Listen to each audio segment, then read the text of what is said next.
Praise the lord, welcome to life of the kingdom. ఈ రోజు నా హస్బెండ్తో ఒక పీస్ఫుల్ వాక్కి వచ్చాను. ఇక్కడ రోడ్స్ చాలా బిజీగా ఉంటాయి, వెహికల్స్ ఫాస్ట్గా వెళ్తుంటాయి. అందుకే రోడ్స్ క్రాస్ చేయడానికి ఇలా beautiful foot over bridge arrange చేశారు.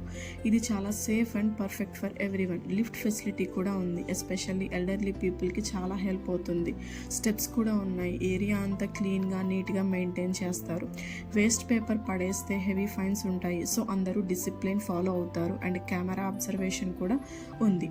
మేము లిఫ్ట్లో వెళ్ళి నెక్స్ట్ స్ట్రీట్కి రీచ్ అయ్యాము. ఆపోజిట్లో కనిపిస్తున్న వ్యూ చాలా బ్యూటిఫుల్గా ఉంది. కతారి వాళ్ళ హౌసెస్ అనుకుంటా, మోడర్న్గా ఉన్నాయి. రోడ్స్ పక్కన ట్రీస్, గ్రీనరీ అండ్ పీస్ఫుల్గా అనిపించింది. ఆ టైంలో బైబిల్లో ఒక మాట ఉంటుంది కదా, ఈ లోకమును దాని ఆశయు గతించిపోవును, కానీ నా మాటలు ఎన్నడూ గతించిపోవు. అప్పుడు అర్థమైంది, లైఫ్లో అన్నీ టెంపరీ, కానీ దేవుని మాట చిరకాలం ఉంటుంది అని. నైట్ లైట్స్తో ఈ బ్రిడ్జ్ కన్స్ట్రక్షన్ నెక్స్ట్ లెవెల్లో ఉంది. ఓవరాల్ ఈ రోజు నాకు వాకింగ్ ఎక్స్పీరియన్స్ చాలా పీస్ఫుల్గా అండ్ బ్లెస్సింగ్గా అనిపించింది. May God bless you. Thank you.